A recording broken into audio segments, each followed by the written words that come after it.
The Stanley steam car is a fascinating machine, and it's surprisingly uncomplicated when it's fully understood.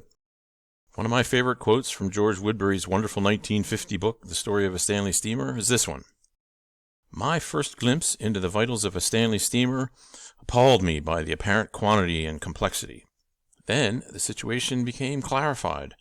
It was different, wildly different from a conventional automobile, and vastly simpler.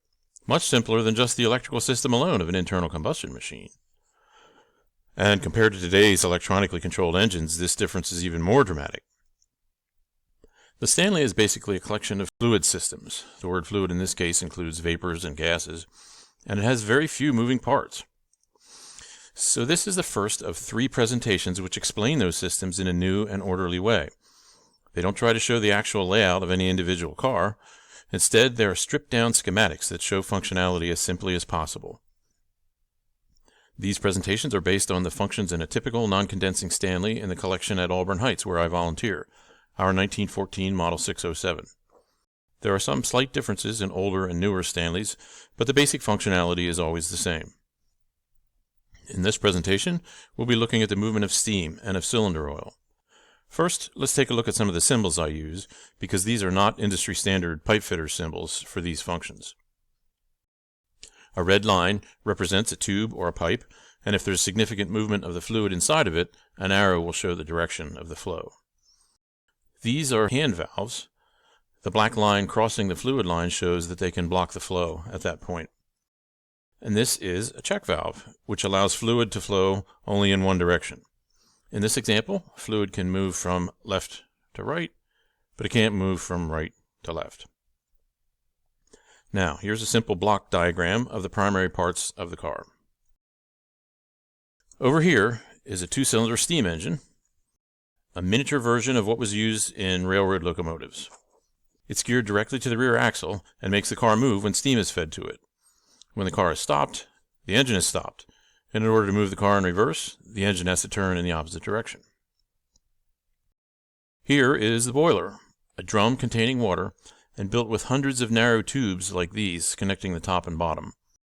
These tubes act like tiny chimneys, allowing heat from the burner here to pass right through the boiler and make contact with a lot of the water inside.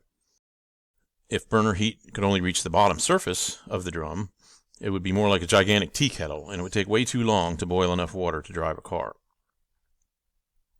550 psi is a typical operating target for a Stanley boiler. This is way higher than what was used in homes, factories, locomotives, and ships at the same time. This kind of pressure allowed the creation of a steam power plant that's compact enough to fit in a car and powerful enough to drive it. The boiler includes several design features that prevent explosion, and the small diameter tubing that carries steam through the car has a natural strength way beyond the Stanley's operating pressure. The boiler is typically kept about 2/3 full during operation. The space at the top is there primarily to avoid liquid water splashing out and reaching the engine. This space does contain steam, but it isn't really a steam reservoir. Even with steam's expansive behavior, this volume of steam would not fill the engine cylinders very many times. It's the water content of the boiler that makes the Stanley drivable. If you're familiar with a pressure cooker, you know that when under pressure, water boils at a higher temperature. In this case, the water is at 550 psi and is very hot indeed. Not quite hot enough to boil, but as soon as some steam is used, the pressure drops, and suddenly there's a lot of water that is ready to boil at that pressure. The Stanleys understood how this worked, and one of their selling slogans was, "Stored power." The energy stored in the very hot water is ready to use at any time.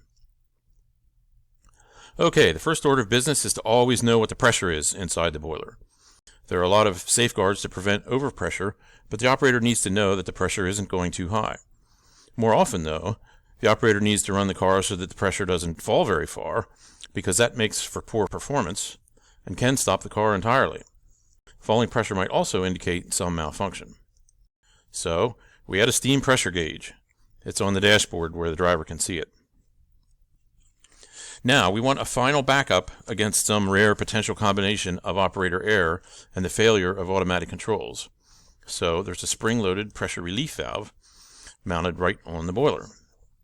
This is called the safety valve, and it's set for a pressure that's slightly higher than we ever expect the boiler to see in normal operation. Now we need to get the steam from the boiler to the engine, so let's add a steam line. And the steam needs to be able to leave the engine after it's done its work, so we need an exhaust line. Of course, this isn't very practical yet because the engine would just run continuously until we were out of steam. So we add a throttle valve. This lets us stop the steam flow completely when we want to stop the car, and it lets us control the car's speed by changing the amount of steam that we do let into the engine.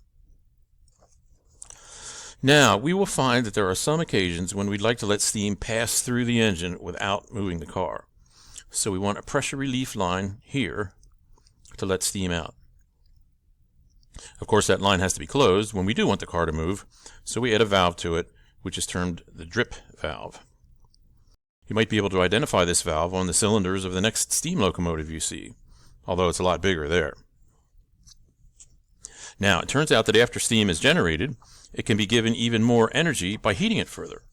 So, after the steam leaves the throttle, we run it through a pipe which is exposed directly to the maximum heat of the burner. This is called the superheater. And this is pretty much it for steam flow in a Stanley. Now, unlike an internal combustion engine, there is no way to feed oil directly to the sliding surfaces of the pistons inside the cylinders, here. And we can't feed oil to the slide valves inside the engine either. The only way to lubricate these surfaces is to add oil to the steam, so that the steam lubricates continuously as it reaches the engine. So, we'll start with a reservoir of steam cylinder oil, which is specially formulated for this work by being compounded with tallow. It needs to travel to the steam line, so we'll add an oil line here. And to move it through that line, we need a pump. This is a plunger pump, which is one form of a type of pump called displacement pumps. The plunger itself doesn't touch the inside walls of the pump, but the packing, shown in green here, seals the plunger's movement. When the plunger is drawn to the left, it creates suction in the pump body here and draws fluid in. When the plunger is pushed back to the right, it creates pressure here and forces the fluid back out. It's connected to the engine with a long rod, so whenever the engine is moving, oil is pumped. Now, if you take a look up here, we have 550 psi in the boiler, and in this line, so that means there's 550 psi right here. But we don't want steam to be pushing oil backwards to the pump, so here's where we need one of those check valves. Oil can move this way, but steam can't move this way. Now, we would like to always know whether or not oil is actually being delivered. If the steam doesn't have any oil in it, there will be damage, especially to the slide valves, in very short order. So, in the delivery line, we had a clever little device called a winker, which gives a visual signal for each pump stroke. And that's located on the firewall where the driver can see it. And here is the entire schematic diagram of the steam and cylinder oil systems. Note that of all of these parts, the only one the driver needs to work during normal operation on the road is the throttle. This diagram is available for download at the link below. Hope you enjoyed the presentation, and be sure to follow up with the ones on the second system, which is water, and the third system, which is main and pilot fuels.